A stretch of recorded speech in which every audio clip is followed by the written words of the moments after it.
sai ya gaya mana menene yake gani dangane da wannan kafce na waya da ya gudana tsakanin Rangila Master da kuma budurwarsa da ke kasar Masar.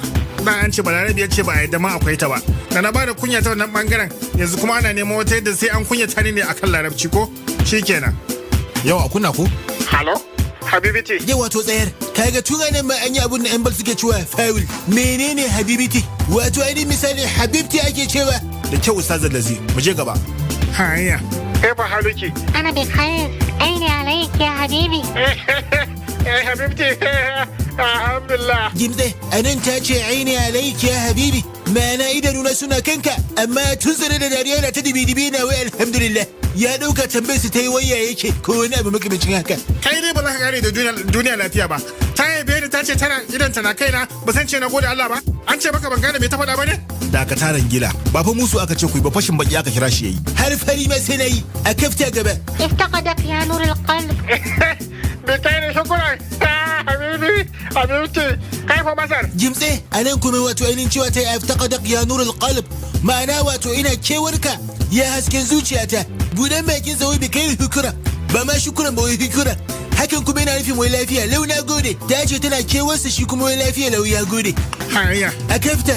Masar da kai? مصر رائع سأكون قريبا إلى النيجيري أستاذ الذي بكي شكرا الحمد لله الحمد لله الحمد الذي بستا وأمير بوزو وهمار كل سيرو أجمعين بكي شكرا الحمد لله يا حبيبتي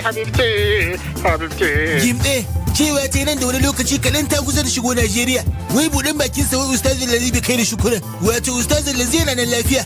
Kuma har da cewa wai wahimaru kwarkwar sinu wato da kuma jaki kwarkwar sinu shi ma yana lafiya wa Amiru Buzo shi ma yana lafiya bai kai da ajma'in dukansu suna nan lafiya. Wato fa ce masa ta kusa ta zo Najeriya amma kuma yake amsa mata tamkar tambayarsa ta yi waɗansu. A kafta.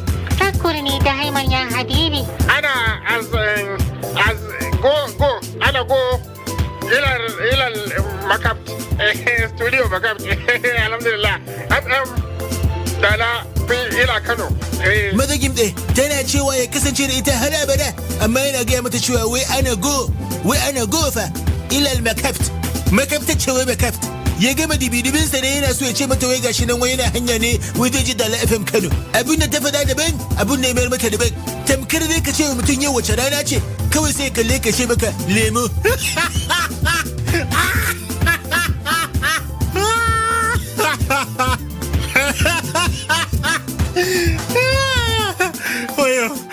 Wai lemo.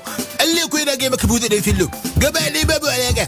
Zaka ga alaƙa kuwa zaka ga alaƙa zaka fuskanci alaƙar da ke tsakanin hannuna da fuskarka zaka sani nan kusa. Kanka ake ji Rangila kanka ake ji a kafta. تحية للجميع سأتصل بك لاحقا آتن بنفسك Habibti. Nan cewa ta yi ya gaida kowa da kowa kuma ya kula da kansa wai sai tsaye na wasu dariya bai tsaye na wani habibti. Haya. A kafta. إلى اللقاء ونحبك شكرا دليلك إلى اللقاء ما شاء الله. Nan ce masa ta yi ilan liƙawa na habak wato sai an jima ko kuma sai wani lokacin kuma ina ƙaunar ka wai shukuran dalilan kawai kai shine kuma ya ƙara da ilan liƙa saboda ina ga abin da kada ya iya kenan masha Allah kuma kowa ma ya iya faɗa yi ba baƙon larabci bane. To yanzu dai a takaice dai ka gama fashin bakin ka kenan. Na gama. Yanzu me zaka iya cewa akan wannan larabci? Ba abin da zan iya cewa sai dai inna lillahi wa inna ilaihi raji'un. A wannan waje an yi wa larabci fyaɗe. An keta wa larabci haddinsa. Subhanallah. Ka ce ka tobara aka yi. Ai kuwa shadidun. A'a. Ya haka? Ina ce an gama. Kun gama abin da kuke so ku yi ko? Larabci an gama tantance larabci kam. To na bar ku lafiya. Na gode Allah ya saka da alkhairi. Rangila, ina zaka je? Zo mana Rangila. Ba komi. Sai wani lokacin na gode. Ba komi Allah ya saka da alkhairi. Kai wannan Rangila yana da matsala wallahi. Ustaz Lazi, wallahi tallahi sai dai ba za ka fito ba. Amma wallahi ka fito yau da bacci san baki za ka je gida. Allah ya fi karfinka. Tun da ya gama da su Fir'auna kai ba komi bane. Tun da ya gama da sa Abu Jahal kai ma ba komi bane. Tun da Allah ya gama da sa Abu Jahal to kai ma ba komi bane. Mana muke banza da mimi kawai. Buzo kana jin barazanar da yake min ko?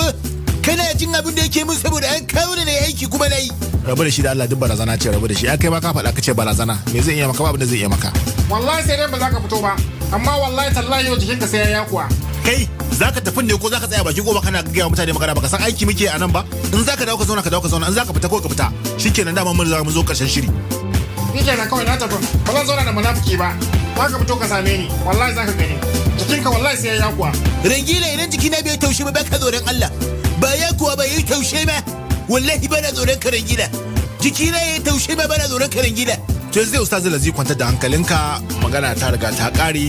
Abin da ya kamata kai ka riga kai Allah ya saka da alkhairi. Buzo dan filo ya kamata a bayani tabbaci cewa za a bani kariya da tsaro saboda wannan da karan mai kai kamar kabewa baya da mutunci na gaya baka domin kaɗan daga cikin aikinsa ya rabe a jikin bango ina shawo kwana ya rade ni da katako. Ka kwantar da hankalinka Ustaz Lazi, ba abin da zai maka, tare za mu tafi da kai. Ai ba zai maka komai ban daina.